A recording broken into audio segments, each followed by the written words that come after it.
नमस्कार। इकोनॉमिक्स की सीरीज में आप सभी का स्वागत है। आज अपन जो चैप्टर शुरू करेंगे वो कौन सा है? बैंकिंग। तो अब तक जो भी वीडियोस हैं वो आप सभी ने उम्मीद है कि देखे होंगे और वो आपके हेल्पफुल भी होंगे। और इस चैप्टर में अपन देखते हैं कि सब बैंकिंग व्यवस्था की कैसे क्या शुरुआत हुई। इससे पहले थोड़ी सी 2 मिनट में बात कर लेता हूँ कि ये जो लेक्चर सीरीज़ है ये आपके लिए हेल्पफुल होगी किस किस एग्ज़ाम के लिए, जैसे CGL हुआ, CHSL हुआ, CPO हुआ, इसके अलावा डिफेंस के भी जो भी एग्ज़ाम होते हैं उनके लिए, रेलवे के जितने भी एग्ज़ाम्स होते हैं उनके लिए भी ये जो भी सीरीज़ है वो क्या रहेगी, इकोनॉमिक्स की हेल्पफुल रहेगी। बैंकिंग एक बहुत ज़्यादा इम्पोर्टेंट चैप्टर है और अब तक अगर आप देखोगे सबसे जो भी इम्पोर्टेंट चैप्टर्स है उसमें बैंकिंग सबसे ज़्यादा इम्पोर्टेंट है। बैंकिंग हो गया, बजट हो गया, टैक्स हो गया, 5 ईयर प्लान्स हो गए, इनमें से सवाल इकोनॉमिक्स में सबसे ज़्यादा पूछे जाते हैं। तो ये चैप्टर अपने आप में थोड़ा सा इम्पोर्टेंट है और इस चैप्टर को आप उम्मीद है थोड़ा ढंग से पढ़ेंगे। बाकी जितने भी चैप्टर्स है अगर आपके पहले पढ़े हुए हैं तो एक बार वन शॉट आप इनसे क्या हो जाइए, जो भी 1.5 या 2 की स्पीड है उससे आप इनसे थ्रू आउट हो लीजिए। जो भी आपके नोट्स हैं उनको आप सामने रख लीजिए ताकि क्या हो जाएगा, एक क्विक रिवीजन आपके हो जाएगा।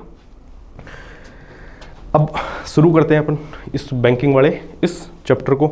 सबसे पहले अपन देखते हैं कि इसकी क्रोनोलॉजी कि सब भारत में बैंकिंग व्यवस्था है, इसकी बैंकिंग व्यवस्था की शुरुआत कब हुई, कैसे हुई और क्या क्या चीज़ें इसमें हुई थी। अगर बात करें बैंकिंग की भारत में, तो भारत में बैंकिंग की शुरुआत किसने की थी? अंग्रेजों ने की थी।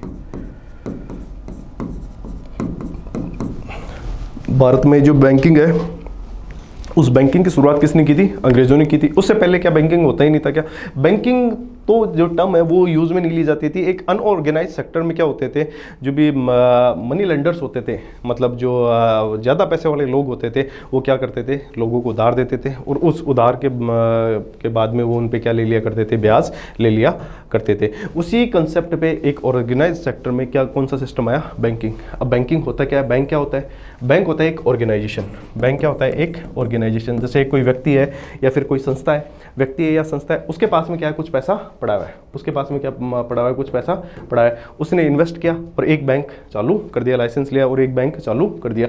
अब कुछ लोग हैं वो लोग क्या करेंगे, यहाँ पर अपनी जो भी लोग हैं वो क्या करेंगे, अपने पैसे हैं वो उनको क्या करेंगे, जमा करवाएंगे। बैंक इसके अलावा क्या करेगा, कुछ लोगों को पैसे की ज़रूरत होगी, जो भी बाजार है उसमें बहुत सारे लोग हैं, उनको किस चीज़ की ज़रूरत रहती है? पैसे की ज़रूरत रहती है। उन लोगों को क्या करेगा, वो ऋण प्रदान करेगा। उनको क्या प्रदान करेगा? वो ऋण प्रदान करेगा। ये जमाई स्वीकार करेगा और यहाँ पर ऋण प्रदान करेगा। सिंपल सी एक ऑर्गेनाइजेशन होती है जो एक व्यक्ति या समूह ने स्टार्ट किए, वो जमाओं को स्वीकार करता है और लोगों को ऋण प्रदान करता है।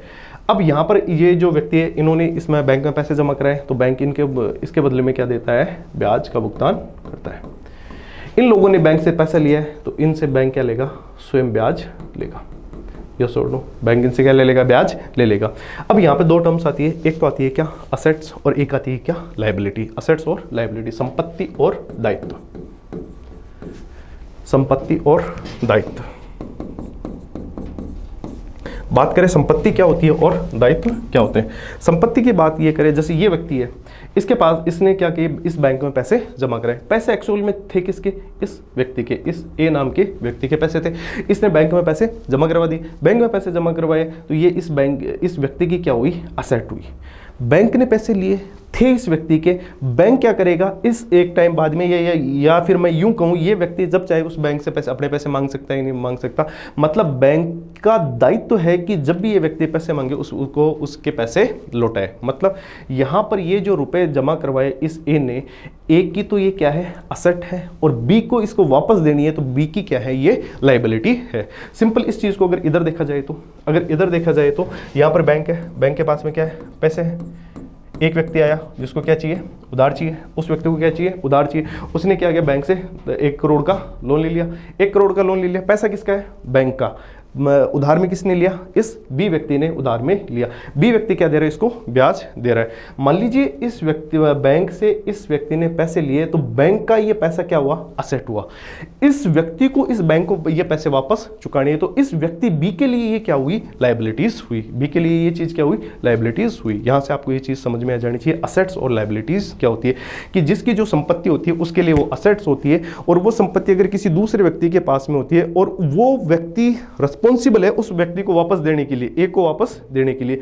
जैसे ए और बी है, ए ने 10 रुपये उधार दिए, ए का दोस्त है कौन, बी, इसको 10 रुपये उधार दिए, और अब 10 रुपये उधार दिए थे किसके, ए के, तो ए के लिए क्या है, ये 10 रुपये असेट्स है, और बी को ये 10 रुपये वापस किसको देने, ए को, तो ये बी के लिए क्या है, लायबिलिटी है। ये चीज़ आपको समझ में आ जानी चाहिए। 3 चीज़ें देखी अपन ने यहाँ पर, कौन सी, एक तो बैंक देखा, बैंक के अलावा असेट्स देखी, और एक लायबिलिटीज़ देखी।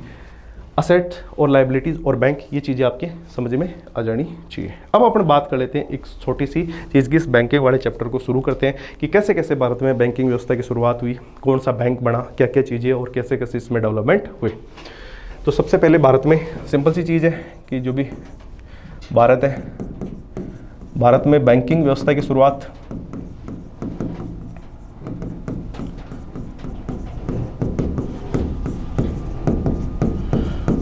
भारत में बैंकिंग व्यवस्था की शुरुआत किसने की थी, अंग्रेजों ने की थी।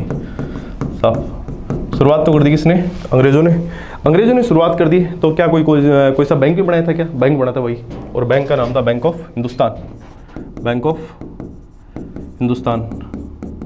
अभी कोई एग्जाम हुआ था राजस्थान में, उसमें पूछा गया था शायद जूनियर अकाउंटेंट, हाँ जूनियर अकाउंटेंट में पूछा गया था कि भारत में जो सबसे पहले बनने वाला बैंक था वो बैंक कौन सा था, बैंक ऑफ हिंदुस्तान। कब बना था ये, 1770 में जो पहला बैंक बना था भारत में, वो बैंक कौन सा था, बैंक ऑफ हिंदुस्तान। इस बैंक ऑफ हिंदुस्तान को किसने, अंग्रेजों ने। भाई शुरू करने वाले कौन थे, अंग्रेज। अंग्रेज क्या करते, इसका प्रबंधन करते, प्रबंधन, और अंग्रेजी क्या करते, इसे संचालित करते। मतलब मैनेजमेंट भी अंग्रेजों के पास में था और रेगुलेशन भी किसके पास में था, अंग्रेजों के पास में था। टाइम बीतता गया, समय के साथ में एक बैंक खोला गया, Awadh commercial bank. Awadh commercial bank 1881 को अवध कमर्शियल बैंक खोला गया। इसकी खास बात यह थी कि यह भारतीयों द्वारा संचालित था।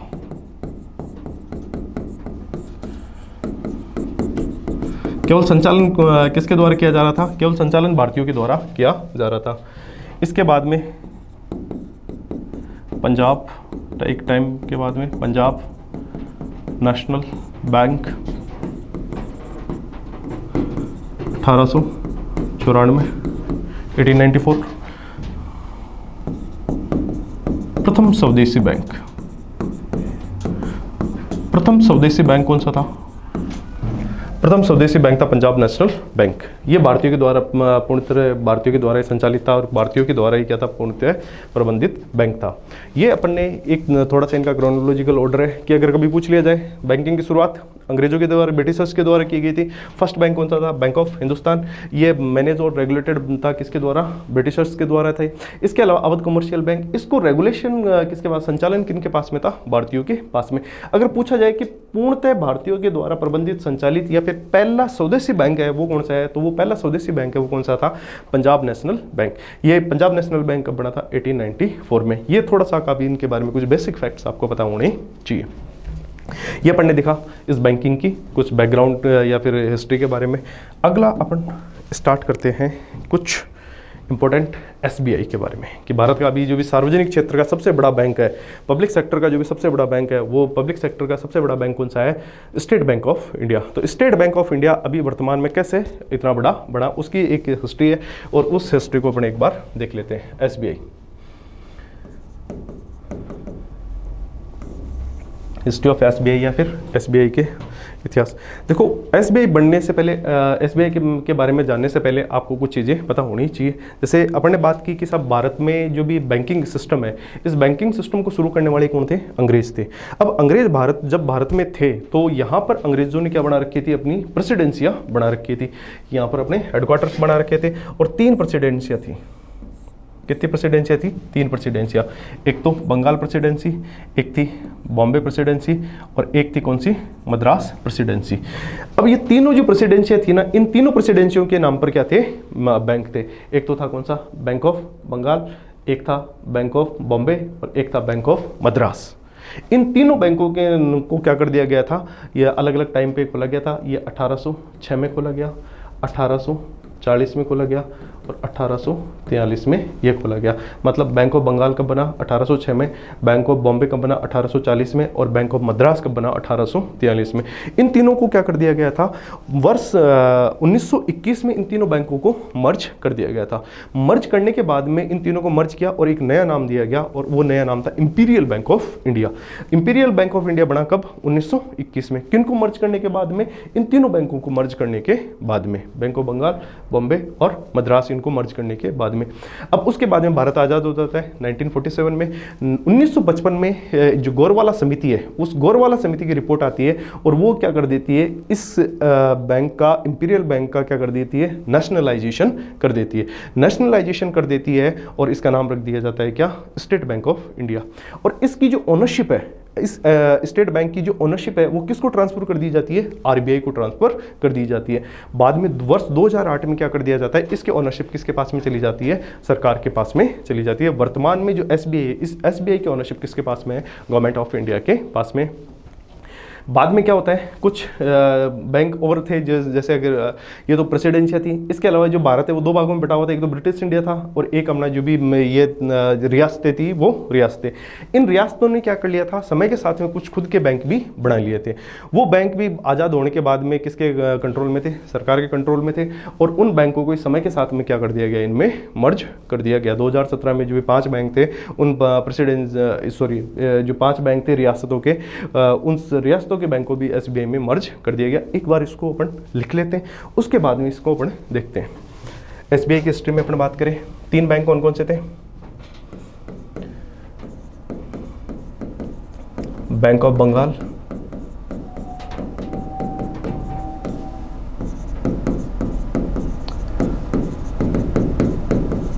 बैंक ऑफ बॉम्बे,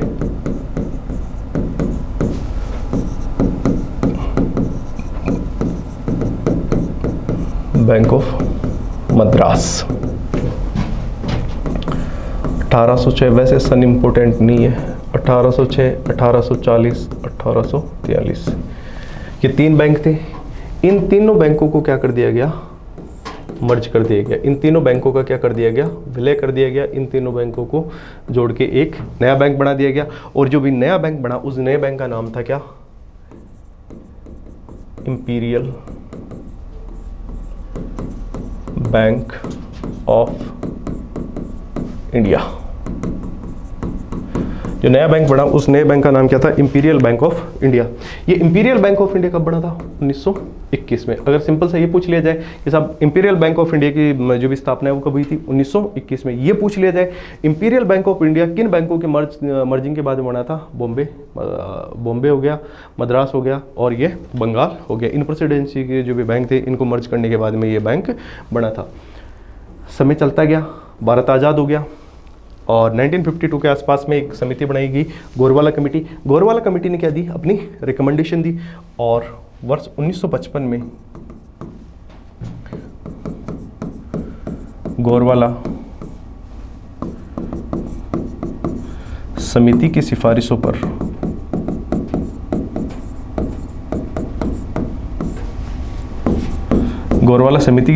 पर क्या कर दिया गया? इस बैंक का राष्ट्रीयकरण कर दिया गया। अगर लिखना चाहे तो आंशिक राष्ट्रीयकरण कर दिया गया। इसके अलावा इसका नाम भी क्या रख दिया गया? एसबीआई इसका नाम रख दिया गया, क्योंकि इससे पहले क्या था? ये इंपीरियल बैंक ऑफ इंडिया नाम था। यहाँ पे नेशनलाइजेशन कर दिया गया और इसका नाम क्या रख दिया गया? एसबीआई रख दिया गया। वर्ष 2008 में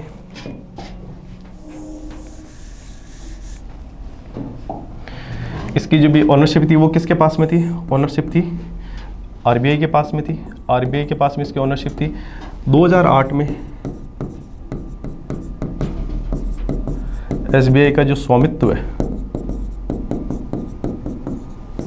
किसको दे दिया गया? SBI का जो स्वामित्व वो किसको दे दिया गया, सरकार को दे दिया गया। इसके बाद में एक भारतीय महिला बैंक 2013 में खोला गया था। इस भारतीय महिला बैंक को भी किस में शामिल कर दिया गया था, इस भारतीय महिला बैंक का भी 2017 में विलय किस में कर दिया गया था, SBI में विलय कर दिया गया था। इसके अलावा 2017 में और क्या किया गया था, जो भी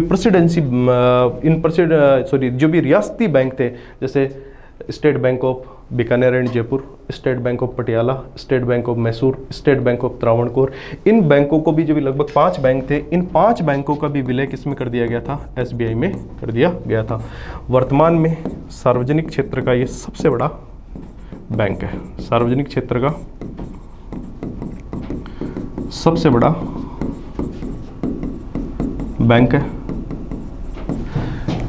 और इसका जो भी हेडक्वार्टर है, इसका जो मुख्यालय है, वो मुख्यालय कहाँ पर स्थित है, मुंबई में स्थित है।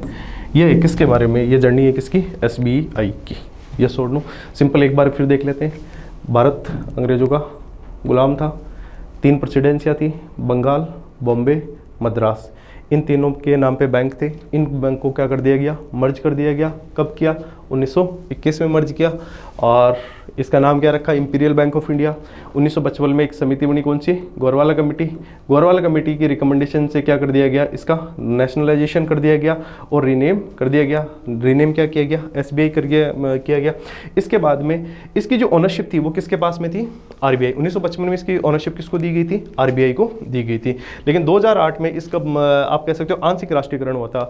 पूरी तरह से राष्ट्रीयकरण इसका 2008 में हुआ और इसके ओनरशिप किसको ट्रांसफर कर दी गई, सरकार को ट्रांसफर कर दी गई। इसके बाद में एक 2013 में क्या खोला गया था, भारतीय महिला बैंक। भारतीय महिला बैंक की खास बात क्या थी कि इस बैंक में जितने भी कर्मचारी होंगे वो सारे कर्मचारी कौन रहेगी, महिलाएं रहेगी। भारतीय महिला बैंक। लेकिन ये ज़्यादा नहीं चला। डॉक्टर मनमोहन सिंह ने की जो भी सरकार थी उन्होंने इसको खोला था। 2017 में इसका विलय किसमें कर दिया गया था, SBI में इसका विलय कर दिया गया था। SBI में विलय करने के बाद में जो भी ये जो प्रिंसली स्टेट्स के जो बैंक थे, SBBJ हो गया, State Bank of Travancore, Mysore, Hyderabad, Patiala, इन सभी 5 बैंकों को किस में विलय कर दिया गया, SBI में विलय कर दिया गया। वर्तमान में सार्वजनिक क्षेत्र का सबसे बड़ा बैंक कौन सा है, SBI, और इसका हेडक्वार्टर कहाँ पर है, मुंबई में इसका हेडक्वार्टर है। ये जर्नी रही किसकी, SBI की वर्तमान तक। अब अगर अपन बात करें किसके बारे में आगे, कि ये तो सब ठीक है, SBI है, SBI अपन ने समझ लिया, और ये SBI में ऐसी ऐसी चीज़ें हुई है। आगे बात करते हैं कि साहब बैंक क्या होता है, ये देख लिया। बैंक के बाद में अब अपन अगर बात करें कि साहब बैंकों के टाइप्स क्या होते हैं, कि बैंकों को कितने टाइप में बांटा गया है।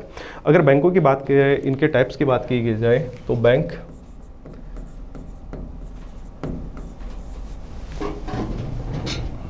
होते हैं कितने, 2।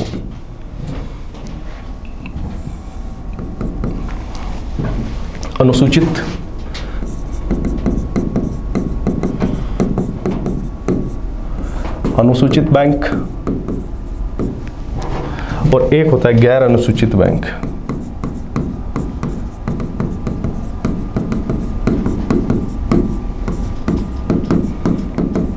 कितने बैंक है, 2 बैंक, अनुसूचित शेड्यूल्ड बैंक और non scheduled bank. Scheduled bank, unscheduled bank.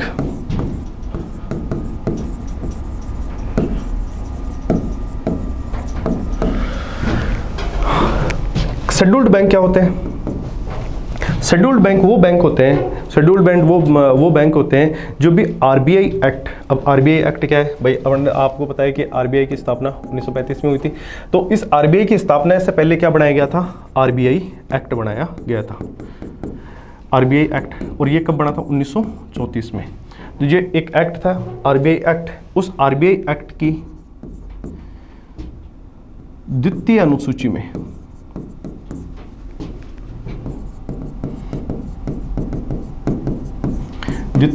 में शामिल बैंक कौन से बैंक होते हैं, शेड्यूल्ड बैंक होते हैं। RBI एक्ट है 1934 का, इसमें बहुत सारे शेड्यूल है। और जो सेकंड शेड्यूल है, इस सेकंड शेड्यूल में जो भी बैंक मेंशन है वो कौन से हैं, शेड्यूल्ड बैंक। और जो सेकंड शेड्यूल में मेंशन नहीं है वो कौन से हैं, अनशेड्यूल्ड बैंक है। ये अपन ने देखा शेड्यूल्ड बैंक और अनशेड्यूल्ड बैंक के बारे में। फर्दर क्लासिफिकेशन देखें के हिसाब से जो भी शेड्यूल्ड बैंक है, इन शेड्यूल्ड बैंक को भी दो भागों में बांट दिया जाता है। दो बैंक कौन से? एक तो है वाणिज्यिक बैंक और एक कौन से हैं? सहकारी बैंक। वाणिज्यिक बैंक और सहकारी बैंक। अब वाणिज्यिक बैंक कौन कौन से हैं?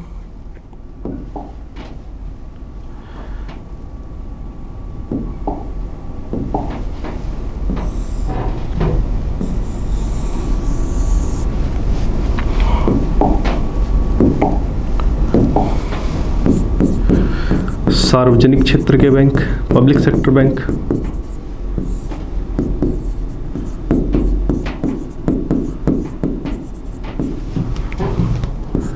सार्वजनिक क्षेत्र के अलावा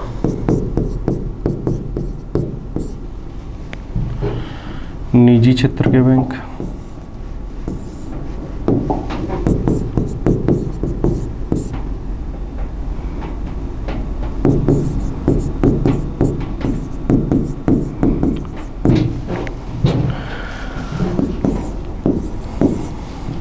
तीसरा है विदेशी बैंक, फॉरेन बैंक्स,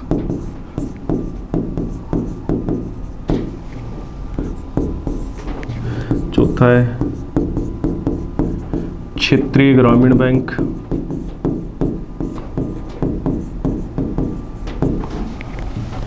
पांचवा है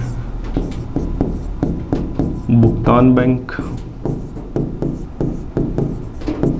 और फिर अगर आप लिखना चाहो तो स्मॉल फाइनेंस बैंक। आगे वैसे पढ़ेंगे स्मॉल फाइनेंस बैंक। और ये सहकारी बैंक है, इसको अपन नेक्स्ट स्लाइड में देखेंगे। कमर्शियल बैंक, कमर्शियल बैंक कितने टाइप के होते हैं? एक तो पब्लिक सेक्टर बैंक हो गया, एक प्राइवेट सेक्टर बैंक हो गए, फॉरेन बैंक हो गए, रीजनल रूरल बैंक्स हो गए, पेमेंट बैंक हो गए और स्मॉल फाइनेंशियल बैंक हो गए। सिंपल एक बार वापस देख लेते हैं इस पूरी की जो भी ये चार्ट है इसको। बैंक को कितने टाइप में बांटा? दो टाइप में। कौन से? शेड्यूल्ड बैंक और अनशेड्यूल्ड बैंक। शेड्यूल्ड बैंक कौन से होते हैं? जो आरबीआई एक्ट 1934 के सेकंड शेड्यूल्स में मेंशन है। और ऐसे अनशेड्यूल्ड बैंक कौन से होते हैं? वो बैंक जो मेंशन नहीं है किसमें? आरबीआई एक्ट 1934 के सेकंड शेड्यूल में मेंशन नहीं है, उन बैंकों को क्या कहा जाता है? अनशेड्यूल्ड बैंक कहा जाता है। बात करें कि ये जो बैंक है, शेड्यूल्ड बैंक है, जो शेड्यूल्ड बैंक है, इनको कितने टाइप में बांटा गया है? इनको दो टाइप में बांटा गया है। एक तो कौन सा? एक तो कमर्शियल बैंक्स और एक कौन से हैं? Cooperative banks. कमर्शियल बैंक कौन कौन से होते हैं? Public sector bank, private sector bank, foreign bank, regional rural banks, payment bank and small financial banks. ये इनका क्या है? क्लासिफिकेशन है। सहकारी बैंक या कोऑपरेटिव बैंक है, इसको अपन आगे देखेंगे ये कौन कौन से होते हैं। ये वैसे होते हैं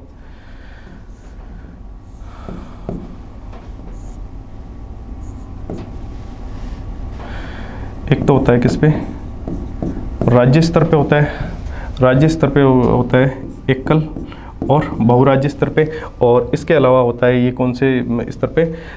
सॉरी ये क्षेत्र, इसको मैं पूरा लिख देता हूँ।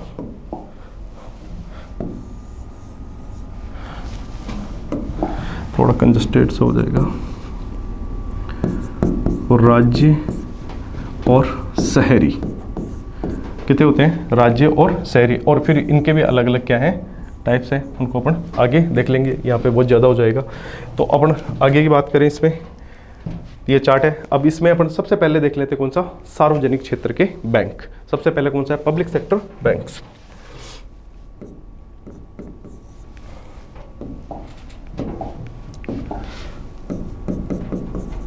सार्वजनिक क्षेत्र बैंक, पब्लिक सेक्टर बैंक।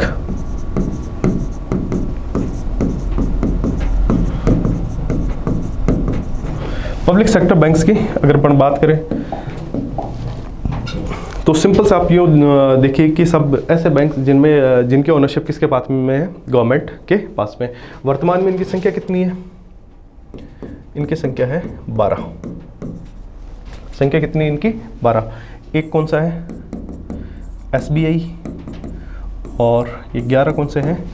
राष्ट्रीयकृत बैंक। 11 कौन से हैं? राष्ट्रीयकृत बैंक। 11 बैंक कौन से? राष्ट्रीयकृत बैंक। अब राष्ट्रीयकृत बैंक क्या है, कैसे हैं, इनको अपन एक बार देख लेते हैं। अगर अपन बात करें राष्ट्रीयकृत बैंकों की, तो जैसे अपन ने जो भी अपना पहला चैप्टर था, उस पहले चैप्टर में अपन ने देखा था कि सब भारत है, भारत में क्या किए गए थे? एलपीजी रिफॉर्म किए गए थे। भारत में कौन से सुधार किए गए थे? भारत में जो भी उदारीकरण, वैश्वीकरण और निजीकरण वाले जो सुधार किए गए थे, इन सुधारों से पहले जो भारतीय अर्थव्यवस्था थी वो किसकी तरफ टिल्टेड थी? वो टिल्टेड थी किसकी तरफ? ये सोशलिस्ट की तरफ भारतीय अर्थव्यवस्था ज़्यादा झुकी हुई थी। अब इस अर्थव्यवस्था झुकी होने के कारण क्या किया गया था? 1969 में प्रधानमंत्री थे कौन? इंदिरा गांधी।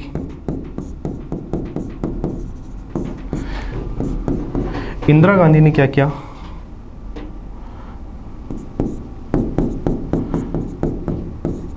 चौदह निजी क्षेत्र के बैंकों का क्या कर दिया? राष्ट्रीयकरण। राष्ट्रीयकरण का मतलब आप सिंपल से यूं समझ लीजिए कि वो बैंक थे पहले प्राइवेट, निजी क्षेत्र मतलब प्राइवेट सेक्टर का बैंक था, तो उस बैंक को क्या कर दिया इन्होंने? उस बैंक को सरकार ने अपने कंट्रोल में ले लिया। ये 14 बैंक थे, इन 14 बैंकों को किसने, सरकार ने क्या कर ले लिया? इनकी ओनरशिप किसके पास में चली गई? सरकार के पास में। क्या कोई बेस था या फिर ऐसे इन 14 बैंक्स को लिया गया था? बेस था साहब। ऐसे बैंक्स जिनकी जमाएं 50 करोड़ से ज़्यादा जमाएं हो, इनकी जमाएं कितनी थी? 50 करोड़ से इनकी ज़्यादा जमाएं थी, और इन 50 करोड़ से ज़्यादा जमा होने के कारण इन बैंकों को क्या कर लिया गया था? सरकार ने 1969 में, इंदिरा गांधी उस समय प्राइम मिनिस्टर थे भारत के, उन्होंने इन बैंकों को क्या कर दिया था? नेशनलाइज कर दिया था। इसका रीज़न क्या था? रीज़न ये था कि ये बैंक क्या कर रहे थे? ये बैंक जो भी एक लिमिटेड लोग थे उनको ही क्या कर रहे थे? लोन प्रोवाइड करवा रहे थे। बाकी जो भी बैंकिंग सिस्टम था, इस बैंकिंग सिस्टम को जहाँ तक आगे बढ़ना चाहिए था वहाँ तक ये नहीं पहुँच पा रहे थे और अपनी मनमानी ज़्यादा कर रहे थे। इस कारण इन बैंकों का जो ओनरशिप है वो किसने ले ली? सरकार ने ले ली। इसके बाद में फिर वापस इंदिरा गांधी आते हैं कब? 1980 में इंदिरा गांधी वापस आए। प्रधानमंत्री कौन? इंदिरा गांधी। इंदिरा गांधी ने फिर देखा कि साहब है क्या कोई? 6 निजी क्षेत्र के बैंक, 6 निजी क्षेत्र के बैंक, इन 6 निजी क्षेत्र बैंकों का, इन 6 निजी क्षेत्र के बैंकों का क्या कर दिया भाई? राष्ट्रीयकरण कर दिया। मतलब पहले 14 को उठाया, फिर 6 को उठाया, 6 को उठाने के बाद में इनको भी किसका बना दिया? सरकार का बना दिया। इनकी डिपॉजिट्स कितनी थी? 200 करोड़ से ज़्यादा जमाएं। इनकी जमाएं कितनी थी? 200 करोड़ से ज़्यादा।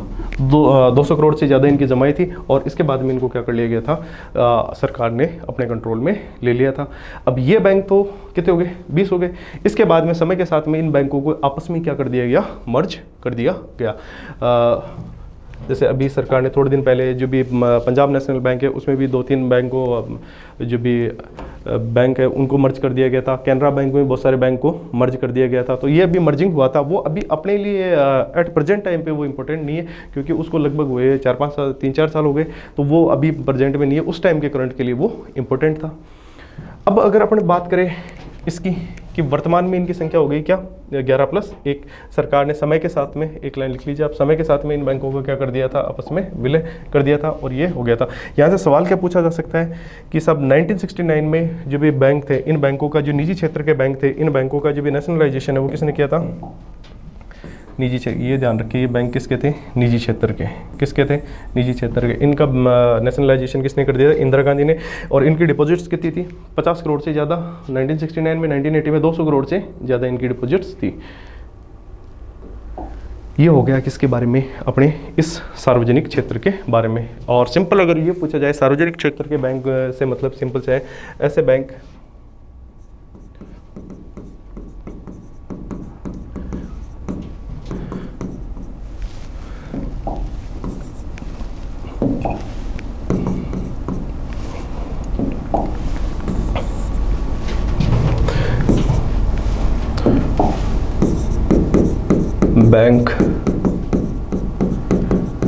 जिनमें 51% या उससे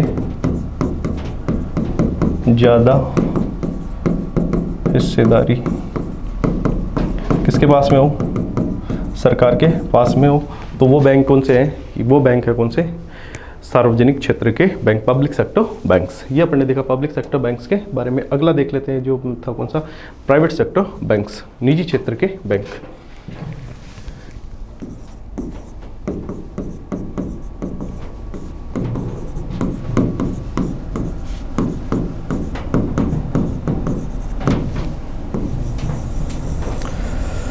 प्राइवेट सेक्टर बैंक, देखो प्राइवेट सेक्टर बैंक्स के लिए भारत में क्या किया गया था? इनको लाइसेंस दिया गया था। अब इन बैंकों को, प्राइवेट सेक्टर में जो भी बैंक है, इनको लाइसेंस देने के लिए जो सिस्टम शुरू किया गया था ना, उस लाइसेंस देने के लिए जो सिस्टम शुरू किया गया था वो कब किया गया था? 1993 में। 1993 में क्या किया गया था? निजी क्षेत्र के बैंकों को, 10 बैंकों को क्या किया गया था? लाइसेंस दिया गया था।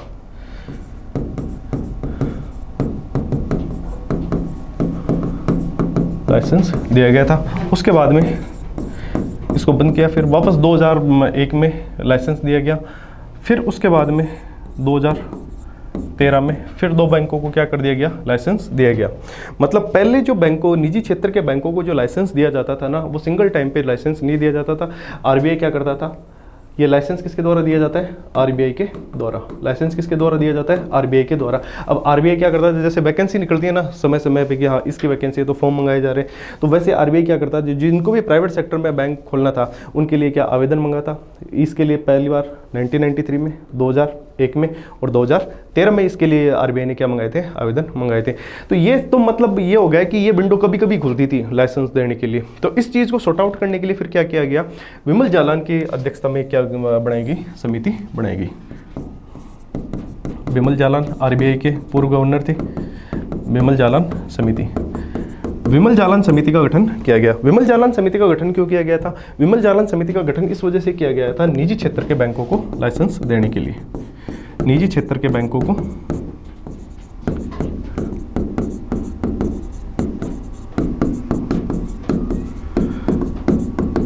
लाइसेंस देने के लिए, निजी क्षेत्र के बैंक है उनको लाइसेंस देने के लिए क्या शुरू किया गया था? ये समिति का इस गठन किया गया था। अब इस समिति ने क्या की? अपनी सिफारिशें दी। इस समिति ने अपनी क्या दी? कुछ सिफारिशें दी। तो एक बार इनको देख लेते हैं। इसने ऑन टेप लाइसेंस सिस्टम को शुरू कर दिया। ऑन टैप लाइसेंस सिस्टम का मतलब क्या है? ऑन टैप लाइसेंस 2016 से इसको शुरू कर दिया गया। ऑन टैप लाइसेंस सिस्टम का मतलब ये है कि पहले जब भी आरबीआई क्या करता था, कभी कभार ही क्या करता था, बैंक को, निजी क्षेत्र के बैंक को लाइसेंस देने के लिए विंडो ओपन करता था। अब ये विंडो हमेशा ओपन रहेगी कि साहब अगर आपको कोई भी है, जैसे आप हो, आपको बैंक का क्या चाहिए, आपको बैंक चलाना है तो बैंक का लाइसेंस लेना है, तो आप कभी भी क्या कर सकते हो? आरबीआई में जा सकते हो और उसके लिए आवेदन कर सकते हो। लेकिन उसके लिए इन्होंने क्या कर रखी? कुछ शर्तें रखी। आपके लिए क्या होनी चाहिए? आपके पास में 500 करोड़ की आपके पास में क्या होनी चाहिए? 500 करोड़ की आपके पास में क्या होनी चाहिए? पूंजी होनी चाहिए। 10 साल का आपके पास में क्या होना चाहिए? एक्सपीरियंस, अनुभव होना चाहिए। 10 साल का आपके पास में क्या होना चाहिए? अनुभव होना चाहिए। इसके अलावा जो भी जितनी भी ब्रांचेस आप खोलोगे वो 25% जो भी ब्रांचें होगी वो 25% ब्रांचें कहाँ पे खोली जाएगी? ग्रामीण क्षेत्र में खोली जाएगी। ग्रामीण क्षेत्र में खोली जाएगी। और फिर आप क्या कर सकते हो? अगर ये कंडीशन पूरी कर रहे हो तो आप क्या करो? बैंक का आप क्या कर सकते हो? लाइसेंस के लिए आप अप्लाई कर सकते हो आरबीआई में, और आरबीआई क्या करेगा? आपका जो भी एलिजिबिलिटीज है उन सभी चीज़ों को देखेगा और उसके बाद में आपको क्या दे देगा? लाइसेंस दे देगा। ऑन टैप लाइसेंस सिस्टम किसकी रिकमेंडेशन पे शुरू किया गया था? विमल जालान कमेटी की रिकमेंडेशन पे शुरू किया गया था। कब हुआ था? 2016 में। शर्तें 500 करोड़ की कैपिटल, 10 साल का अनुभव होना चाहिए, 25% जो भी आपकी ब्रांचें होंगी वो ब्रांच कहाँ पे होंगी? बैंक की ब्रांच, बैंक की जो भी शाखाएं होंगी वो बैंक की शाखाएं कहाँ पर होगी? ब्रांचेस होगी वो ग्रामीण क्षेत्र में होंगे। बाकी 75% आप कहीं पर भी खोल लगाओ। ये अपन ने देखा किसके बारे में? निजी क्षेत्र के बारे में। अब निजी क्षेत्र के बारे में एक सिंपल सी चीज़ अगर आप और देखना चाहो तो ये चीज़ ध्यान में रखिए, वह बैंक जिसमें 51% या उससे ज़्यादा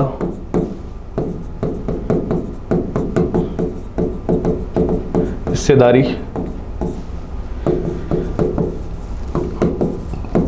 निजी क्षेत्र के पास हो।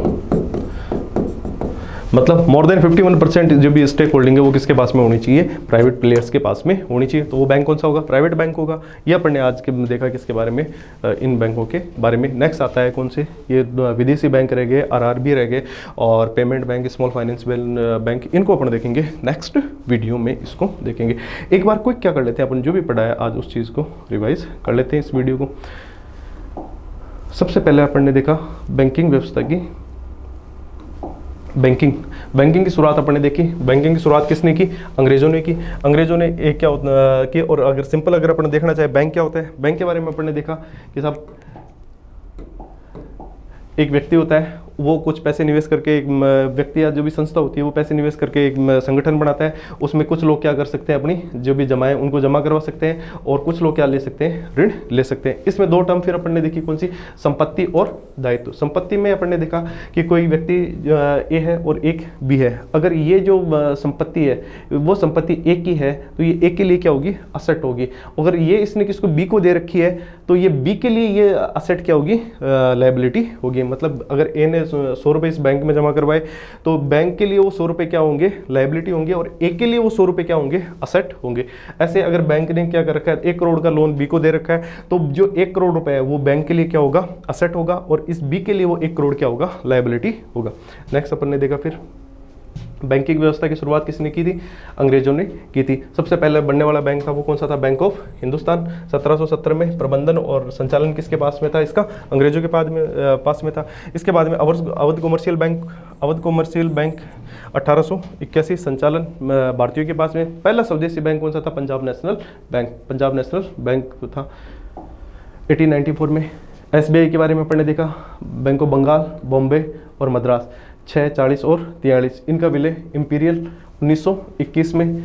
और 1955 में एक कमेटी थी, उसकी रिकमेंडेशन आई कौन सी, गौरवाला कमेटी की। और गौरवाला कमेटी की से रिकमेंडेशन के बेसिस पे इस SBI का क्या कर दिया, इस इंपीरियल बैंक का क्या कर दिया गया था, नेशनलाइजेशन कर दिया गया था, और इसका नाम क्या SBI रख दिया गया था। इसकी ऑनरशिप किसको ट्रांसफर कर दी गई थी, SBI को इसकी ऑनरशिप ट्रांसफर कर दी गई। 2008 में इसकी ऑनरशिप गवर्नमेंट को ट्रांसफर कर दी गई।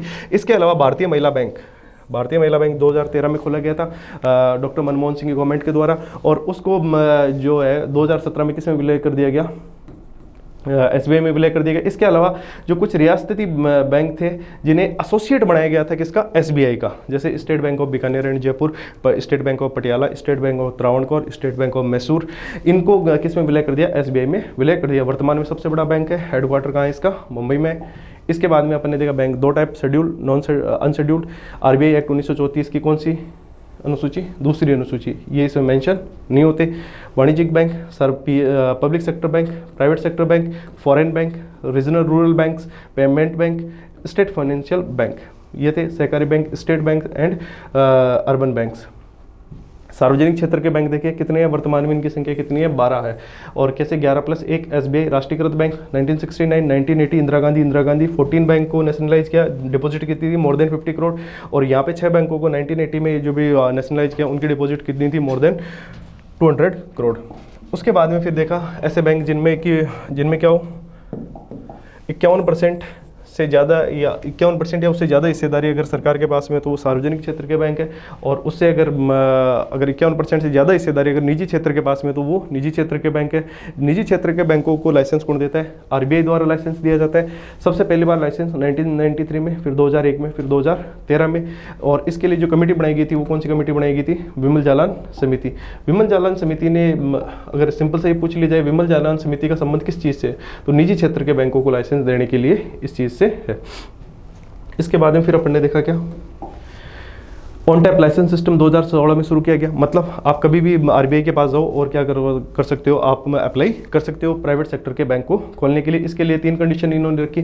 पहला 500 करोड़ की कैपिटल होनी चाहिए, 10 साल का आपको एक्सपीरियंस होना चाहिए बैंकिंग सेक्टर में, और तीसरा 25% जो भी शाखा या आप ब्रांचेस खोलोगे वो कहाँ पे खोलोगे, ग्रामीण क्षेत्र में आप इनको खोलोगे। इसके अलावा बैंक जिसमें 51% से ज़्यादा हिस्सेदारी किसकी हो, निजी क्षेत्र की हो, तो वो बैंक कौन सा है, निजी क्षेत्र का बैंक है। तो ये अपन ने देखा आज बैंकिंग सिस्टम। ये अपन ने 2 तो कर लिए, फिर अपन नेक्स्ट क्लास में देखेंगे कौन सा, फॉरेन बैंक। और फॉरेन बैंक के बाद में अगला जाएगा कौन सा, रीजनल रूरल बैंक्स, फिर पेमेंट बैंक और स्मॉल फाइनेंशियल बैंक, और फिर लेटर ऑन अपन देखेंगे कोऑपरेटिव बैंक्स। तो इस लेक्चर को आपने एंजॉय किया होगा, और कोई भी बात जैसे भी आप लगे तो आप इस चीज़ को सपोर्ट कर सकते हैं। और ये जो भी जितने भी इकोनॉमिक्स के लेक्चर हैं वो आपको YouTube channel learn with Ajendra पे मिल जाएंगी, तो आप इसको देखिए। और अगर आपके पहले पढ़े हुए हैं तो आप इसको ज़्यादा स्पीड पे देख लीजिए, ताकि आपको क्या हो जाएगा, रिवाइज हो जाएगा। तो और थैंक यू वेरी मच, धन्यवाद।